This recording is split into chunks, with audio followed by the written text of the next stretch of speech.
Will Gretchen Carlson get her day in court versus Roger Ailes? Danny Cevallos at Cevallos Law is a CNN legal analyst and a personal injury and criminal defense attorney admitted to practice in Pennsylvania and the U.S. Virgin Islands. The opinions expressed in this commentary are his. A lot has happened since Gretchen Carlson filed her sexual harassment lawsuit against Fox News chief Roger Ailes on July 6. Indeed, the case is not even in the same court anymore. After the defense team launched its counteroffensive, it's an open question which judge will hear the case, or whether it will be heard in any court at all. Last week the defense removed the case from New Jersey State Court to federal court in that state. Now, it has filed a request to have the case moved from New Jersey entirely to federal court in New York. And ultimately, the defense is seeking to have the case first into private arbitration, out of any court, and any public proceeding. These strategic maneuvers by the defense could derail the plaintiff's high-profile case, sending it to legal oblivion before it ever gets to a jury. MoreCarlson filed the lawsuit in New Jersey Superior Court, alleging, among other things, that Ailes unlawfully retaliated against Carlson and sabotaged her career because she refused his sexual advances and complained about severe and pervasive sexual harassment. Ailes denied the allegations and said that this is a retaliatory suit for the network's decision not to renew her contract. Strategic movesThe defense's strategy so far is multifaceted and impressive. First, the defense removed the case out of state court.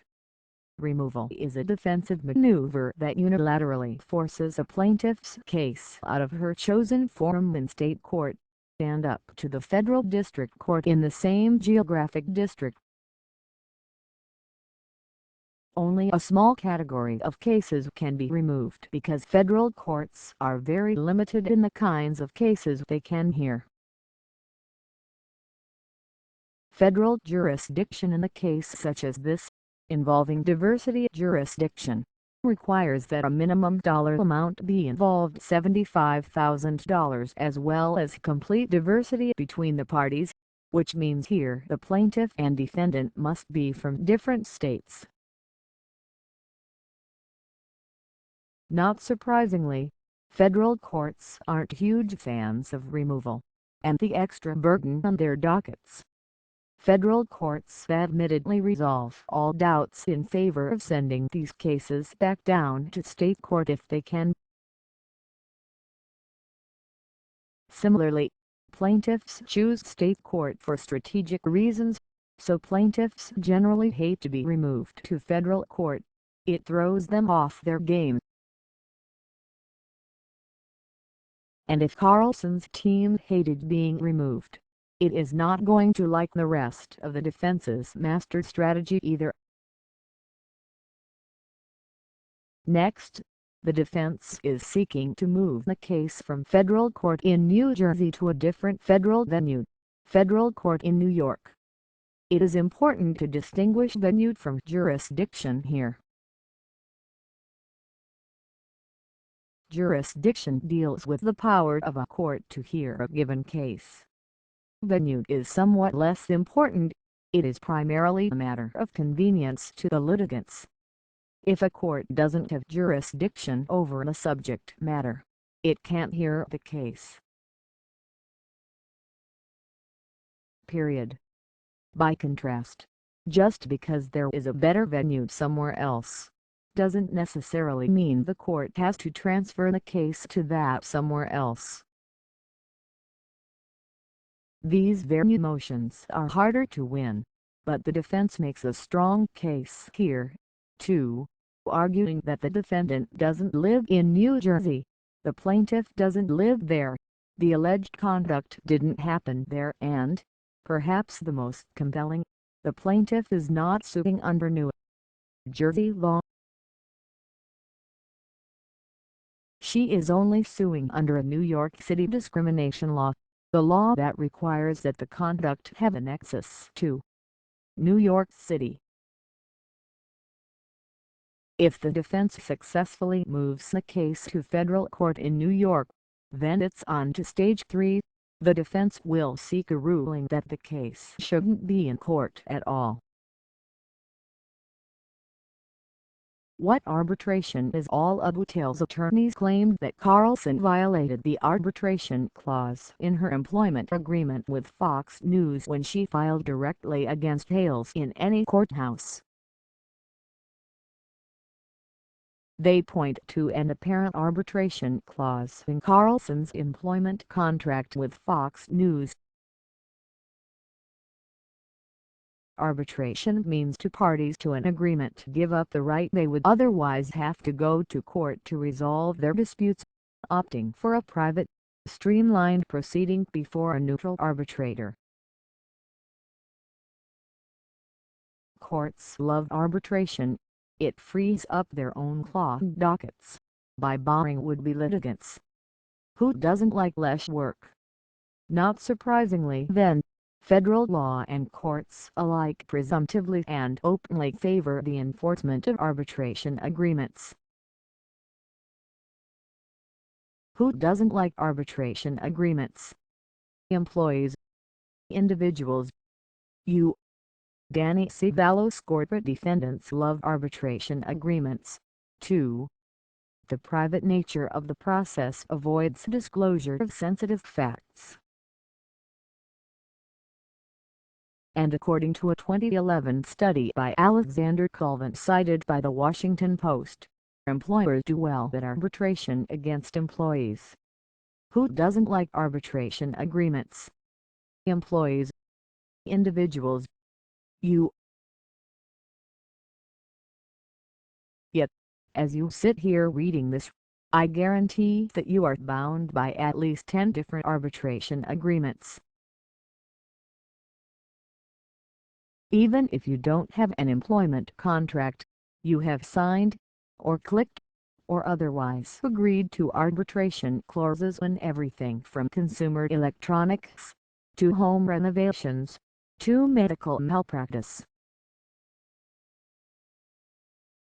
Did you download Pokemon Go? Congratulations, you've agreed to arbitration. Arbitration is promoted as a cheaper, less formal alternative to a full-blown jury trial. Instead of a courtroom and a judge, there is usually a conference room, and one or more non-robed arbitrators. The informality of arbitration is touted as its advantage, and equally criticized as its failure.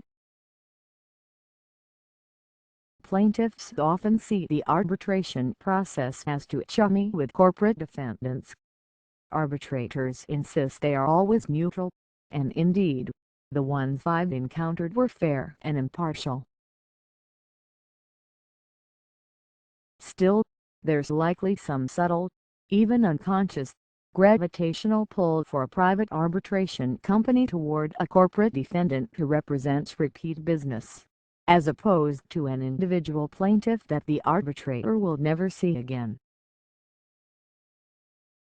That's potentially one reason why Carlson filed suit against only Ailes, to avoid the arbitration agreement in her contract with Fox News.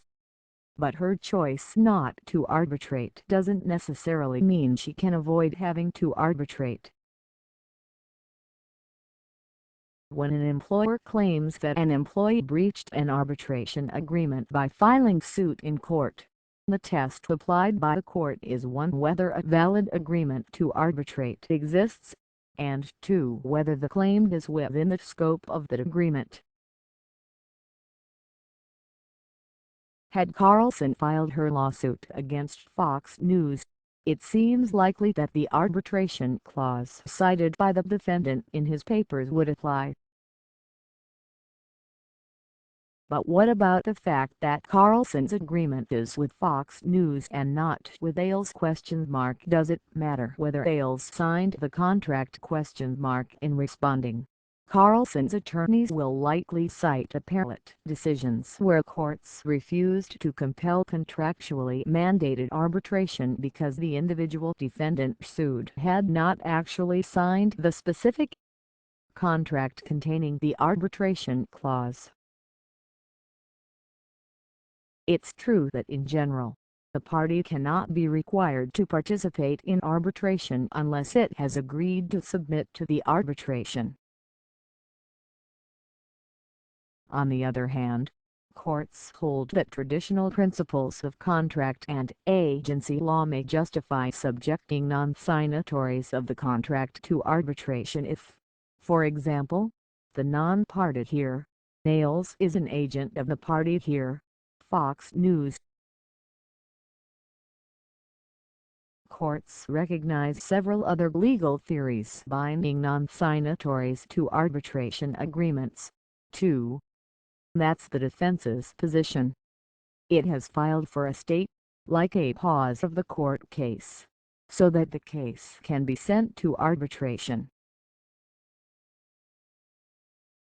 They argue that New Jersey and New York state courts both reject the tactic of suing a corporate officer instead of the corporation itself to avoid arbitration.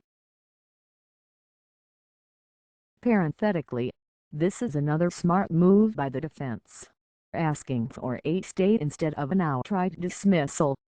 The plaintiff can appeal a dismissal. She may not be able to appeal the stay. The stay further traps the plaintiff in a legal phantom zone as this case tumbles through the litigation universe, on the way to arbitration. This case is even further complicated by the New Jersey federal court having to determine which laws apply. The case is in federal court in New Jersey, which might mean New Jersey federal or state law can apply. But if, for example, the parties agreed in their contract to settle disputes under New York law, then that might affect which law governs the arbitrability of the case. Overall, the defendants have a good chance of sending this back to arbitration. The court's open preference for arbitration, combined with a willingness to include people in arbitration agreements who didn't sign them, means this case may not stay in any court but be banished to a private proceeding, away from prying eyes. Danny Cevallos at Cevallos Law is a CNN legal analyst and a personal injury and criminal defense attorney admitted to practice in Pennsylvania and the U.S. Virgin Islands. The opinions expressed in this commentary are his.